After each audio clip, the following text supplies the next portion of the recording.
Karena kita memantau daripada segi asal perbuatan itu sendiri. Perbuatan itu karena baru, karena memang tidak pernah ada. Jadi kita tiap dengan perkara baru yang kita lakukan, itu kita tidak boleh menghukumkannya apakah wajib, sunat, haram, makruh, ataupun juga jaiz. Jadi dengan tiap perkara baru, yang namanya bid'ah itu bukan hukum. Itu yang pertama, bid'ah bukan hukum. Hukumnya setakat 5 saja. Ada yang wajib, ada yang sunnah, ada yang haram, ada yang makruh, ada yang jaiz. Itu hukum. Bid'ah bukan hukum. Bid'ah itu sebagaimana Anda sebutkan tadi itu berlawanan dengan sunnah. Sunnah yang sesuai dengan tarikat Rasul atau dengan manhaj, dengan metode baginda Nabi. Sementara kalau dengan bid'ah satu perkara baru. Sekarang satu perkara baru harus kita timbang dengan neraca hukum. Kita sorot atau juga kita scan, kita tengok terlebih dahulu perkara baru itu kesesuaiannya kepada yang mana. Apakah perkara baru itu boleh kita klasifikasikan kepada yang haram, atau kepada yang makruh, ataupun juga kepada yang wajib, atau juga kepada yang sunat. Perkara baru daripada Abu Bakar itu tergolong dalam kelompok yang wajib. Perkara baru dengan Sayyidina Umar terkelompok dalam perkara sunnah. Begitulah seterusnya. Kenapa ada istilah bid'ah hasanah dengan bid'ah qabihah? Sebab ada beberapa perkara baru yang dikerjakan oleh para sahabat yang sebelumnya mereka tidak pernah mendapatkan panduan daripada Rasulullah. Ternyata dengan baginda oke-oke saja. Banyak misal Sami'allahu liman hamidah Rabbana walakal hamdu hamdan katsiran tayyiban mubarakan fih. Semuanya tahu hadis itu. Jadi selepas salam, assalamualaikum warahmatullahi, assalamualaikum warahmatullahi, Nabi kita langsung komplain, manil qailu anifan. Ini kan benda baru nih.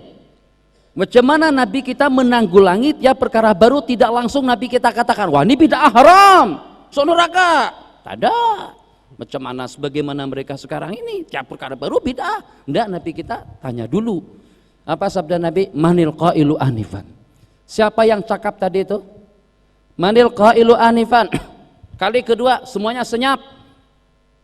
Tak ada yang nyahut, tak ada yang ngaku. Siapa yang cakap hamdan kasiran thayyiban mubarakan yang menambah-nambah tadi itu siapa? Senyap semuanya. Kali ketiga, siapa? Saya tengok bid'an wa salasina malaka, lebih daripada 30 malaikat berlomba-lomba yabtadirun untuk membawa kata-kata tadi itu kepada Allah. Sahabat yang berkenan langsung mengaku, saya ya Rasulullah. Setelah Nabi kita puji baru mengaku. Tak apa. Berarti di sini kita tidak memasalahkan Nabi kita setuju. Yang kita masalahkan sahabat Nabi berinisiatif melakukan suatu perkara baru yang dengan baginda memantaunya. Ada dengan sahabat buat benda baru yang Nabi kita tak anjurkan, tapi komen Nabi kita tidak sama. Cemana ibadah Nabi? Ibadah Nabi kadang-kadang tidur, kadang-kadang tahajud, kadang-kadang puasa, kadang-kadang tidak. Jadi kata yang satu, mana kita boleh seperti Rasulullah, saya tak mau kawin seumur hidup. Kata yang satu, saya puasa sepanjang hari. Kata yang satu, saya akan tahajud sepanjang malam. Nabi kita langsung saja komplain dengan 3 inisiatif mereka tadi itu, sebab itu suatu perkara baru yang Nabi kita tidak pernah anjurkan. Lain komen Nabi dengan peristiwa yang tadi Nabi kita puji. Sepatutnya kita juga tiap perkara baru, inisiatif daripada umat, kita pantau dengan kacamata hukum, kemana halat tujuannya. Halat tujuannya kepada kebaikan, kita katakan bid'ah hasanah. Halat tujuannya kepada yang porno, kepada yang haram, kepada yang luca, kita katakan hukumnya bid'ah qabihah. Jadi tadi itu Nabi kita langsung komplain kepada 3 orang sahabat. Saya tambahkan satu buah dalil lagi, mohon maaf. Jadi dengan dalil yang selanjutnya, ghairil maghdubi alaihim waladdallin, amin, bismillahirrahmanirrahim, wadduha, sampai habis. Qul huwallahu ahad, Allahus samad. Tiap kali sembahyang baca qul huwallahu ahad. Akhirnya jemaah komplain. Itu imam itu apa lagi? Tak cukupkah dengan baca surah wadduha sehingga sampai baca qul huwallahu ahad pula? Tiap kali sembahyang Fatihah, surah, qul huwallahu ahad. Fatihah, surah, qul huwallahu ahad. Tiap kali sembahyang komplain. Nabi kita panggil. Hang, baca macam itu kenapa? Mohon maaf dengan bahasa hang tuh ya, ralat nah. Saudara baca macam itu kenapa? Jadi kata dia, ini Nabi kita komplain terhadap satu benda bid'ah.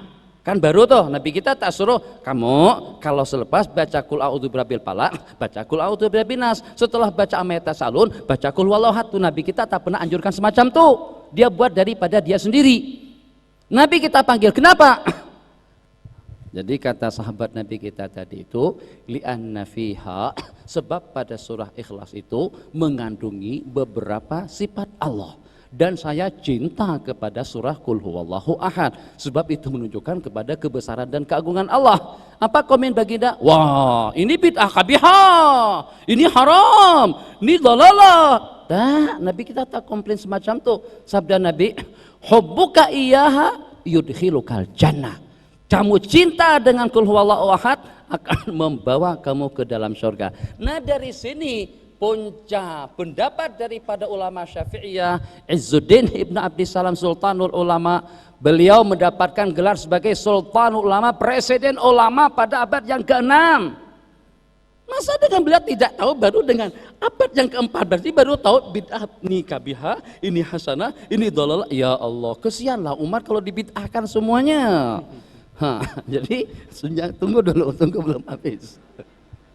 Jadi macam mana? Ibnuddin tidak paham mengenai bid'ah, Imam Nawawi tidak paham mengenai bid'ah, Sahibu Fathul Bari tidak paham mengenai bid'ah. Ada berapa ribu ulama dari salaf dan juga daripada khalaf. Apakah semuanya itu tidak paham? Baru pada abad modern untuk dikasihkan gelar sebagai ulama hadis pun masih belum lagi. Kenapa? Saya baca di dalam kitab-kitab mustalah, kalau belum pernah membaca dan mempelajari dan menulis 20.000 buah hadis dengan sanad dan matanya, itu belum layak untuk dikatakan sebagai ulama hadis. Ya tak apalah, spesialisnya dalam bidang hadis, tapi belum menguasai hadis, belum setara dengan al-hafiz. Muhaddis belum lagi, apalagi kalau sebagai hafiz. Jadi janganlah, kesianlah ulama-ulama kita dahulu. Masya Allah, apa yang mau disentuh? Apakah kira-kira ibadahnya, waraknya, zuhudnya, tasawufnya, ibadahnya, yang kalau dengan ibadahnya sepanjang malam ada yang sanggup beribadah kepada Allah, yang kalau dengan tangisannya menangis tiap waktu. Apakah ada di zaman kita sekarang yang dengan seseorang ada garis hitam di bawah matanya disebabkan kena menangis tiap malam? Tak ada. Apakah ada yang khatam Al-Quran tiap hari? Kalaulah ada satu daripada berapa, pada waktu itu sejumlah berapa, itu pun dibid'ahkan juga. Menghatamkan Al-Quran tiap hari, ibadah banyak pun juga hukumnya bid'ah. Ya Allah, bagilah laluan untuk kita menggunakan tenaga dan kekuatan kita untuk kita menanggulangi, untuk kita menyelesaikan seperti dengan gejala murtad. Itu perkara yang parah sekali. Kita boleh bergandingan bahu untuk menyelesaikan masalah-masalah semacam itu. Sementara masalah yang kita bicarakan tadi itu sejak dari dahulu tidak pernah tuntas. Ada yang mengatakan iya, ada yang mengatakan tidak. Yang mengatakan tidak tentu dalilnya kuat. Yang mengatakan iya pun juga semacam itu. Kalau memang sama-sama, mungkin yang itu yang benar, yang kita yang salah, mungkin juga sebaliknya. Dengan demikian kita akan bertoleransi dengan masalah yang kita hadapi. Jadi kita ambil kesimpulan, tidaklah tiap perkara baru itu hukumnya bid'ah, sebab yang pertama bid'ah itu bukan huruf, bukan hukum. Tiap perkara baru harus kita pantau kembali dengan menggunakan neraca hukum yang 5, kemana halat tujunya, itulah yang menentukan. Dan dari sana munculnya bid'ah hasanah dengan bid'ah kabihah. Bid'ah hasanah yang sesuai dengan pedoman hukum, bid'ah kabihah yang kalau pada itu bercanggah dengan garis besar agama.